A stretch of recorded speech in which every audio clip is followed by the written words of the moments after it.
성령이 충만한 우리 온 성도님들 될 수 있기를 주의 이름으로 축복합니다. 한여름 무더운 날씨에 음식물을 잘 관리하지 않으면 쉽게 곰팡이가 씁니다. 이유는 한여름 무더운 날씨 때문입니다. 한여름 무더운 날씨가 그 음식물을 쉽게 상하게 하기 때문입니다. 성도의 영혼은 보이지 않습니다. 그래서 방치하면 쉬 근심과 염려와 두려움의 한가운데서 나도 모르게 탄식하고 있음을 봅니다. 우리의 영혼은 끊임없이 살피고 관리하지 않으면 나도 모르게 이 땅의 근심과 걱정으로 방탕함과 술 취함과 생활의 염려로 그날이 덫과 같이 임하여 내 삶에 놓아놓은 이 땅의 올무에 얽매여 탄식의 시간을 보내어 헛된 시간을 살 위험이 있습니다. 우리의 영혼은 그러므로 끊임없이 스스로 살피고 깨어있어 내 영혼이 성령의 충만한 은혜로 거하시는 저와 여러분 되실 수 있기를 주의 이름으로 축원합니다. 성령이 충만하면 두려움을 이겨냅니다. 오늘 본문 이 앞절의 3절에 보면 사도들이 그들을 잡음의 날이 이미 저물었으므로 이튿날까지 가두었으나 라고 이야기하고 있고, 오늘 본문에서는 사도들이 노이매로 이야기하고 있습니다. 사도들을 감금하였다가 석방된 것을 이야기하고 있습니다. 제자들은 3년 동안 예수님을 따라다녔으나 늘 항상 두려움과 근심 가운데 살았습니다. 그런데 성령의 충만함을 받고 그들의 인생이 완전히 변화됩니다. 감옥에서 그들의 몸은 가둘 수 있었으나 그들의 영혼은 결코 가둘 수 없었습니다. 손발은 묶여 있었으나 그들 마음에 타오르는 뜨거운 복음의 열정만은 가둘 수가 없었던 것입니다. 그들은 이후 공회 앞에 누구의 겉면이나 강압이 아닌 자진출두하여 가서 그들은 보고 들은 것을 말하지 않을 수 없다 담대히 선포합니다. 과거 그 베드로, 과거 그 요한이 더 이상 아니었습니다. 조하는 향기가 없지만 생하는 진한 향기를 숨길 수가 없는 법입니다. 바람이 불면 나뭇가지는 흔들릴 수밖에 없는 것입니다. 성령의 충만함과 임재를 받으면 예수로 충만하고 예수로 충만한 그 은혜는 넘치는 기쁨과 은혜로 복음 위에 살게 되는 것입니다. 이것은 억지로 되는 것이 아니라 은혜를 받으면 저절로 일어나는 현상입니다. 주의 일은 억지로 되는 것이 아닙니다. 예배와 기도는 영적인 일이므로 하나님이 은혜 주셔야만 되기 때문입니다. 그러므로 오늘 사랑하는 성도님, 성령의 충만한 은혜를 받으실 수 있기를 주의 이름으로 축원합니다. 그 성령의 충만한 은혜만이 내 마음을 지킵니다. 내 마음의 고통은 내 가장 가까운 남편도 아내도 알 수 없습니다. 어느 누구도 내 마음의 깊은 탄식과 근심 알 수 없습니다. 오직 나와 주님만 아시는 것입니다. 오늘 여러분의 마음은 어떻습니까? 여러분의 삶 가운데 근심과 탄식, 두려움 가운데 계셨다면 성령의 충만한 은혜를 사모하시는 저와 여러분 되실 수 있기를 주의 이름으로 축원합니다. 성령의 충만하면 내 안에 있는 상처, 수치심, 아픔을 극복하는 힘을 줍니다. 오늘 앞장 6절에 보면 대제사장 안나스와 가야바가 신문하는 모습이 등장하죠.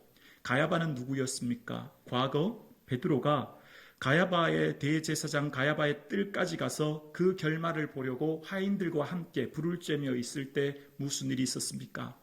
너도 그와 같은 도당이라 말할 때 나는 그 사람 모른다 부인했고, 한 발자국 더 나가서 저주하기까지 했던 사람, 그래서 닭이 울 때 탄식하며 통곡했던 상처의 장소 대제사장 가야바를 보면 내가 예수님을 상처 주었다고 하는 그 수치심과 아픔이 생각났을 것입니다. 그러나 더 이상 베드로에게는 그런 수치심이 그를 얽매이지 못하는 겁니다. 사랑하는 성도님, 그리스도 예수 안에 있는 자에게는 결코 정죄함이 없는 줄로 믿습니다.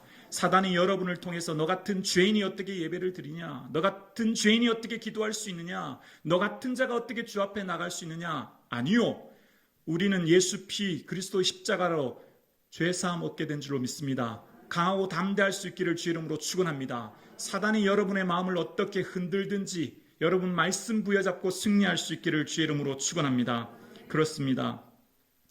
베드로와 요한은 더 이상 그들의 삶에 두려움이, 수치심이 그들의 삶을 얽매일 수 없었습니다. 바로 자유한 삶을 살게 된 것입니다.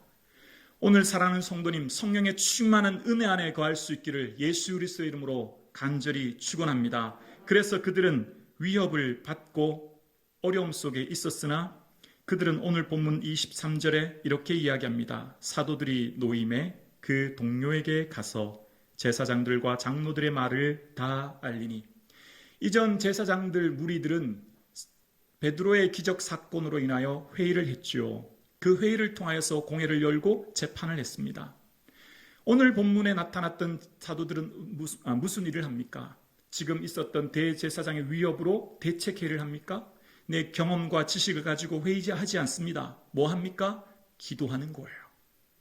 하나님 앞에 전심으로 낫가 한 마음으로 소리 높여 기도하는 것입니다. 사랑하는 성도님, 여러분의 인생의 삶에 어떤 문제를 만나셨습니까? 여러분이 지금 당면한 그 큰 어려움의 고난은 무엇입니까? 여러분의 가정과 남편과 아내, 자녀들이 만난 문제가 무엇입니까? 기도할 때 하나님 응답해 주실 줄로 믿습니다. 그것은 회의한다고, 사람 찾는다고, 전화한다고, 누구 의탁한다고 될 일이 아닌 거예요. 오늘 본문은 우리에게 뭘 말해주고 있습니까? 사도들에게 그 고난의 위기를 이길 수 있는 힘은 한 마음으로 소리 높여 기도했던 것이죠. 이곳 교회는 만민의 기도하는 집입니다. 기도하는 이 성전에서 마음껏 기도할 수 있기를 주의 이름으로 축원합니다. 만민의 기도하는 교회라고 하지 않고 예수님은 집이라고 하십니다. 집은 어떤 곳입니까? 가정입니다. 사랑하는 어머니, 사랑하는 아내와 딸 함께 기뻐하고 함께 즐거워하는 것이 바로 가정이요. 함께 울고 함께 기뻐하는 곳이 가정이며 그 가정은 슬픔을 함께, 고난을 함께, 기쁨도 함께, 즐거움도 함께 하는 곳입니다. 교회 공동체는 어떤 곳입니까? 함께 울고 함께 웃는 공동체인 줄로 믿습니다. 하나님께서 성령의 충만한 은혜를 주시고 허락하신 최초의 공동체가 바로 교회요. 교회는 하나님이 만드신 공동체인데 그 교회는 기도하는 공동체였습니다. 사랑하는 성도님, 성북중앙교회가 깨어 기도하는 교회 될 수 있기를 주의 이름으로 축원합니다. 그들은 동료에게 가서 그 모든 일들을 알렸던 것입니다. 우리 사랑하는 성도님들, 우리 성북중앙교회가 깨어있어 기도할 수 있기를 주의 이름으로 축원합니다. 그렇습니다. 기도하는 공동체가 하나님 기뻐하는 공동체요. 기도하는 공동체를 통해 하나님은 하나님의 일을 해 나가시는 겁니다. 사랑하는 성도님, 우리가 있는 이 은혜를 우리 다음 세대에게도 물려줄 수 있기를 원합니다. 금요 성령 기도회로 하나님 함께 하시는 성도님들께 너무너무 감사드려요. 여러분, 기도는 훈련이 되어야 합니다. 함께 성전에 나가서 기도했던 그 기억, 어머니와 아버지와 함께 성전에 엎드려 기도했던 그 기억이 그들의 인생 살이 가운데 만났던 문제, 어려움을 만나면 다시금 성전에 회귀하여 기도하는 힘을 주는 겁니다. 사랑하는 성도님, 사랑하는 자녀들이 깨어 기도하는 자녀로 기도해 줄 수 있기를 소원합니다. 그렇습니다. 기도하는 자녀, 기도하는 어머니, 그것이 바로 저희들의 삶의 모습이 되어 주의 기쁨 되어지기를 원합니다. 인생의 위기에 기도의 공동체가 필요합니다. 동료에게 알리고 함께하여 기도했던 것입니다. 개인의 위협 앞에 하나님께서는 공동체를 통하여 이길 힘을 주셨던 거예요. 여러분의 삶 가운데 어떤 문제와 어려움을 만나셨습니까? 교회는 가족 공동체이죠. 함께 울고 함께 기뻐하는 가족입니다. 내 아픔과 슬픔이 있다면 함께 내어놓고 기도할 수 있기를 원합니다. 그것은 부끄러운 일도 자존심 상할 일도 아닙니다. 왜냐하면 위기와 문제는 누구에게나 있을 수 있는 문제이기 때문이에요. 또한 반면 누군가의 슬픔의 소식을 들었다면 위로하려고 하지 않으셔도 됩니다. 전하지 않으셔도 돼요. 건면하지 않으셔도 돼요. 그냥 금식하시면 돼요. 그냥 철회하시면 돼요. 그냥 기도해 주시면 돼요. 슬픔을 만난 성도가 있다면 내가 굳이 위로하려고 하지 않으셔도 돼요. 그냥 내가 엎드려 기도해 주는 성도님들 될 수 있기를 원합니다. 인생을 살다 위기를 만나면 주께 나올 때입니다. 꼭 기억하십시오. 여러분의 인생에 어떤 문제를 만나도 그 위기의 문제는 주 앞에 나와야 될 때인 줄로 믿습니다. 위기는 믿음을 떠나는 자리가 아니에요. 위기를 만났을 때 주님의 앞을 떠나는 자리가 아니라 그 시간은 오히려 주 앞에 나올 때예요. 너희 중에 병든 자가 있느냐? 그는 교회의 장로를 정할 것이요. 그들은 주의 이름으로 기름을 바르며 그를 위하여 기도할지니 믿음의 기도는 병든 자를 구원하리니 주께서 그를 일으키시리라. 주께서 그를 일으키시는 거예요. 기도하는 자가 일으키는 게 아니에요. 기도하는 자는 순종만 하면 되는 것이죠. 인생을 살 때, 어려움을 만날 때 주의 전에 나올 수 있기를 주의 이름으로 축원합니다. 두세 사람이 내 이름으로 모인 곳에 내가 그들과 함께 하리라. 오늘 사도행전에 나온 사도들은 한 마음으로 소리 높여 합심 기도하며 함께 기도합니다. 그들의 인생의 문제를 하나님께 도와달라고 함께 기도하는 것이죠. 소리 높이는 이유는 뭘까요? 간절함 아니겠습니까? 여러분 기쁜 일이 있을 때, 즐거운 일이 있을 때 가령 무슨 스포츠 경기를 보다가도 골이 나고 기뻐하지 않습니까? 우리의 삶 가운데 너무나 극심한 탄식이 있으면 소리 높여 애곡하지 않습니까? 물에 빠진 사람이 살려주세요 이렇게 합니까? 불이 났는데 불이요 이렇게 하지 않습니까? 않지 않습니까?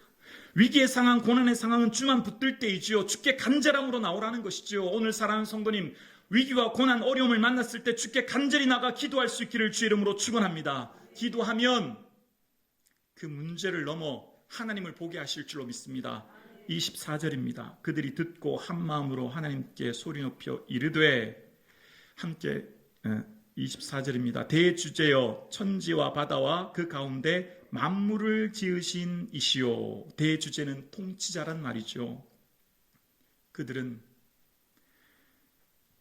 날아가는 새도 떨어뜨린다고 하는 황제가 시퍼렇게 살아있고 대제사장의 권력이 그들을 위협할지 모르나 그들의 생명을 주관하시는 분은 전능하신 대주제이신 만물을 창조하신 하나님께 고백하며 하나님을 보게 하는 겁니다. 황제가 아니라 총독이 아니라 대제사장이 아니라 하나님이 만물을 통치하신다. 하나님을 보게 하는 거죠. 오늘 사랑하는 성도님, 위기와 고난이 와서 주께 엎드리면 하나님 우리 마음을 열어 주를 보게 해주실 줄로 믿습니다. 그 주님은 어떤 분입니까? 만물을 지으신 창조주 하나님, 나를 못해서부터 지정하신 지으시고 붙드시는 그 하나님이라고 깨닫게 하신다는 거예요. 이사야서 40장 12절에 보면 누가 손바닥으로 바닷물을 헤아렸으며 뺨으로 하늘을 쟀으며 땅에 티끌을 대에 담아 보았으며 접시 저울로 산들을 막대 저울로 언덕을 달아 보았으랴. 보라, 그에게 열방이 통의 한 방울의 물과 같고 저울의 작은 티끌 같으며 섬들은 떠오르는 먼지 같으리니. 아멘. 누가 바다를, 누가 산을 손바닥으로 한 뼘으로 그 크기를 다 잴 수 있습니까? 하나님 앞에 이 땅 산과 들과 온 만물은 하나님께서 보시기에 한 방울의 물 같고 먼지 같다고 말씀하십니다. 창조주 하나님, 그 무궁하신 하나님의 은혜와 지혜를 우리는 다 측량할 수 없다는 겁니다. 전능하신 하나님이 우리의 인생을 붙들고 계시며 우리의 삶을 주관하고 계시며 그 전능하신 하나님 앞에 의지하여 기도하는 저와 여러분 되실 수 있기를 주의 이름으로 축원합니다. 기도하면 전능하신 하나님 의지하게 됩니다. 기도하지 않으면 무능한 내 지혜, 내 힘 의지합니다. 기도하면 하나님 의지하여 담대히 담을 뛰어넘습니다. 그러나 기도하지 않으면 두려움과 탄식에 휩싸여 살아갑니다. 아무리 강조해도 지나치지 않는 말은 바로 쉬지 말고 기도하라입니다. 이것은 명령입니다. 명령형으로 되어 있습니다. 기도는 넋두리가 아닙니다. 기도는 상담이 아닙니다. 기도는 하나님을 만나는 사건입니다. 기도는 하나님의 능력을 덧입는 능력의 시간입니다. 기도를 통하여 하나님의 능력을 다운로드 받고 기도를 통하여 하나님의 역사하심의 은혜를 경험하는 것입니다. 살아계신 하나님께서 기도를 통하여 여러분의 삶과 그 마음을 다스려 주실 줄로 믿습니다. 지킬 만한 것보다 마음을 지킬 수 있는 것은 오직 기도로만 가능한 것입니다. 사랑하는 성도님의 삶 가운데 두려움, 근심, 염려를 이길 수 있는 힘, 기도하며 살아갈 수 있기를 주의 이름으로 축원합니다. 사도들을 위협하고 그들의 삶을 더 이상 복음을 전하지 못하도록 하지만 사도들은 기도를 통하여 하나님의 놀라운 섭리를 발견합니다. 25, 26절입니다. 또 주의 종 우리 조상 다윗의 입을 통하여 성령으로 말씀하시기를 어찌하여 열방이 분노하며 족속들이 허사를 경영하였는고 세상의 군왕들이 나서며 관리들이 함께 모여 주와 그리스도를 대적하도다 하신 이로소이다. 아멘. 하나님께서 예수 그리스도가 탄생하기 1000년 전 다윗의 입을 통해 이 세상 모든 열왕들이 그 그리스도 예수를 대적하실 것을 이미 계시하시고 역사를 통해 일하실 것을 말씀하시면서 이 모든 만물은 하나님의 주권과 섭리 안에 있음을 말씀하고 있습니다.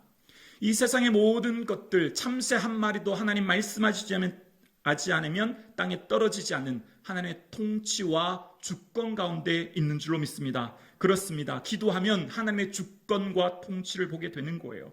이것은 시편 2편을 인용한 것인데 중요한 것은 시편 2편의 열방이 분노하고 민족들이 허사를 경영하고 군왕들이 대적하나 그러나 중요한 구절이 바로 시편 2편 7절에 나옵니다. 바로 내가 여호와의 명령을 전하노라. 여호와께서 내게 이르시되 너는 내 아들이라. 오늘 내가 너를 낳았도다. 할렐루야.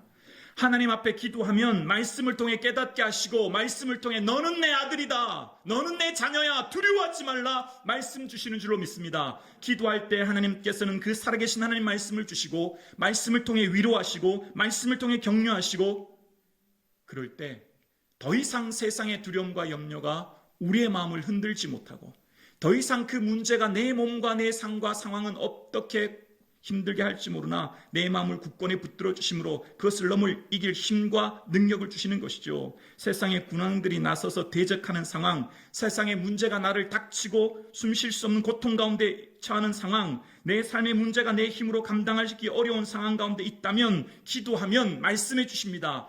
너는 내 아들이라. 살아계신 하나님의 말씀 부여잡고 그 음성 들을 수 있기를 주의 이름으로 축원합니다. 그렇습니다. 그들의 상황 가운데 하나님 앞에 엎드려 기도할 때 하나님의 놀라우신 섭리와 일하심을 봅니다. 그래서 그들은 다시 한번 고백하죠. 27절 8절입니다. 과연 헤롯과 본데와 빌라도는 이방인과 이스라엘 백성과 합세하여 하나님께서 기름 부으신 거룩한 종 예수를 거스려 하나님의 권능과 뜻대로 이루려고 예정하신 것을 행하려고 이 성에 모였나이다. 헤롯 안티파스, 본디오 빌라도는 자기들의 욕망에 기인하여 이의 득실을 따져 예수를 죽였다 생각했지만 아니요. 그것은 하나님의 구원 계획이었으며 그것은 하나님의 신비로운 하나님의 섭리하심이었습니다. 하나님 앞에 기도하면 하나님께서 이 땅을 주관하고 다스리고 계시며 하나님께서 일하시는 역사를 보게 된다는 것이죠. 오늘 저와 여러분 깨어있어 기도하여 주의 손에 붙들림 받으여 하나님 말씀 안에 순종하여 주의 뜻을 이루며 살아갈 수 있기를 주의 이름으로 축원합니다. 마귀의 자녀가 아니라 세상을 무너뜨리고 고통스럽게 하는 사단의 자녀가 아니라 죄에게 종로도로 타는 삶이 아니라 성령의 다스림 안에 성령의 충만하심 안에 성령의 인도하심 따라 이 땅에 하나님 나라를 완성하고 다스려 나아가는데 쓰임받는 종들 될 수 있기를 주의 이름으로 축원합니다. 그럴 때 이 땅에 하나님 나라가 완성되는 것이죠. 그리고 그들의 삶 가운데 이러한 위협과 고난 앞에 당장의 개인의 안위나 소원이나 대제사장의 위협이 사라지기를 기도하지 않습니다. 이렇게 기도하죠. 29절에서 31절입니다.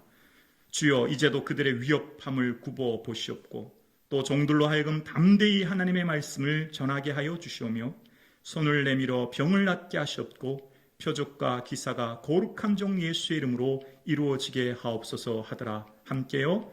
빌기를 다하매 모인 곳이 진동하더니 무리가 다 성령이 충만하여 담대히 하나님의 말씀을 전하니라. 아멘.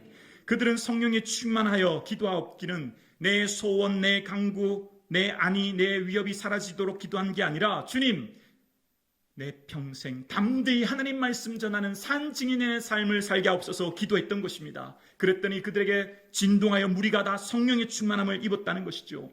오늘 여러분, 사도들이 하나님 앞에 기도할 때, 성령이 충만하여 기도할 때 그들의 모든 가치관, 인생의 목적, 삶의 의미가 송두리째 바뀌어버렸습니다. 과거에는 나의 행복, 나의 소원, 나의 만족이었던 그들이 이제 성령의 충만함을 받고 보니 예수 그리스도의 소원, 예수 그리스도의 만족, 예수 그리스도의 증인으로 인생의 목적이 바뀌었고, 그래서 과거에 그들을 억누르고 짓눌렀던 두려움, 근심, 걱정에서 자유하여 해방하는 삶을 살게 되었습니다. 마치 번데기가 나비가 되듯 한 차원 높은 새로운 시야가 열린 것이죠. 여러분, 성령의 충만한 은혜를 덧입을 수 있기를 주의 이름으로 축원합니다. 그러면 새로운 시야가 열리는 거예요. 새로운 차원의 삶을 살게 되는 거예요. 그들의 인생에 더 이상 그들의 두려움이, 죽음이 그들을 두렵게 할 수 없게 되었습니다. 그들을 막을 수 있는 것은 이제 아무것도 없습니다. 오직 복음 위에 살고자 하는 그 마음이 그들을 붙들어 주셨기에 하나님께서는 그들을 통해 위대한 역사를 이루었던 것입니다. 담대히 하나님 말씀 전하게 하여 주옵소서. 기도했던 그 기도대로 성령이 다 충만함을 받고 하나님 말씀을 담대히 전하게 되었습니다. 사랑하는 성도님, 오늘 저와 여러분의 인생의 목적이 무엇입니까? 예수 증인, 예수님을 보여주는 삶, 예수님을 보여주는 직장과 가정과 학교생활 될 수 있기를 주의 이름으로 축원합니다. 그들의 삶의 모든 목적은 예수 증인 되어 복음 전하는 것. 그래서 주님, 손을 내밀어 병을 낫게 하시고 표적과 기사를 우리에게 주옵소서 기도하는 모습을 발견하게 됩니다. 오늘 여러분, 예수 이름으로 기도하면 하나님 치유해 주시고 고쳐주시고 회복하여 주시고 응답해 주실 줄로 믿습니다. 이 사실을 믿고 기도할 수 있기를 주의 이름으로 축원합니다. 우리는 이것이 사도행전에만 나온 말씀으로 생각하고 혹 시도조차 하지 않고 다 의술로 해주시지 않은가 생각하진 않나요? 온 마음 다하여 주께 기도하여 하나님의 능력의 증인, 간증자 되기를 간절히 소원합니다. 기도하면 표적과 기사를 주신다는 거예요. 근데 이것은 오늘 처음 기도한 게 아니라 이미 이전에 주셨거든요. 그러니까 오순절날 성령 강림 사건 이후에 사도행전 2장에 보면 사도들로 말미암아 기사와 표적이 많이 나타나니라고 2장 43절에 이미 얘기했고, 뿐만 아니라 이후에 5장에도 보면 사도들의 손을 통하여 민간의 표적과 기사가 많이 일어났다라고 5장 12절에 이야기합니다. 그러니까 무슨 말이죠? 그들에게 이미 이러한 하나님의 성령의 은사와 능력과 권능들이 이미 성령의 충만함을 행해 받게 되었고, 그것을 인하여 계속 유지되도록 기도하고 있었던 거예요. 성령의 은사는 끊임없이 잘 사모하고 기도해야만 은사가 잘 유지되는 거예요. 그 다음에 더 큰 은혜로 이끄시는 거예요. 그래서 성령의 은혜를 소멸하면 안 됩니다. 내가 받은 은사를 하찮게 여기면 사라져버려요. 걷어가시죠. 그래서 주신 은사를 잘 귀히 여기고 기도하여 소중히 여길 때 더 큰 은혜로 이끄시는 거예요. 오늘 저는 우리 성북중앙교회 성도님들께서 성령의 은사와 열매가 충만히 맺혀질 수 있기를 주의 이름으로 축원합니다. 그것은 나와 교회의 덕을 위해 주신 성령의 선물이거든요. 더 깊은 은혜를 누리게 하시는 거거든요. 고린도전서 14장 5절에도 보면 너희가 다 방언하기를 원한다라고 사도 바울이 이야기합니다. 그만큼 유익하기 때문이에요. 그 은사를 통해서 주시는 다 헤아릴 수 없는 깊은 은혜를 깨닫고 맛보기 때문이거든요. 우리가 주시지 않은 것은 구하지 않기 때문이에요. 한 성도님하고 통화하는데 이런 말씀 하시더라고요. 새벽 예배를 갔는데 다른 성도님들이 막 방언의 은사를 하는 거 보고 그게 너무 부러우셔서 이제 집에 가셔서 그렇게 기도하셨다는 거예요. 하나님 제게도 방언의 은사 주세요. 기도했더니 방언의 은사를 주시고 충만케 해주셨다는 겁니다. 구하면 주시는 거죠. 선물이기 때문이에요.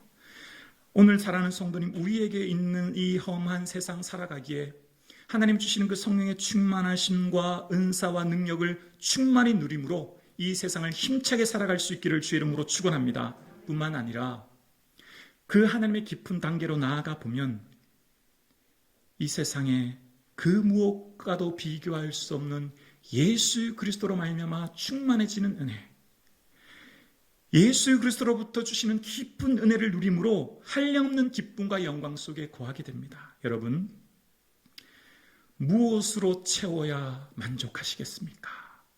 무엇을 더 얻어야 되겠습니까? 무엇을 더 가지셔야 되겠습니까? 여러분에게 그 필요한 그것이 무엇입니까?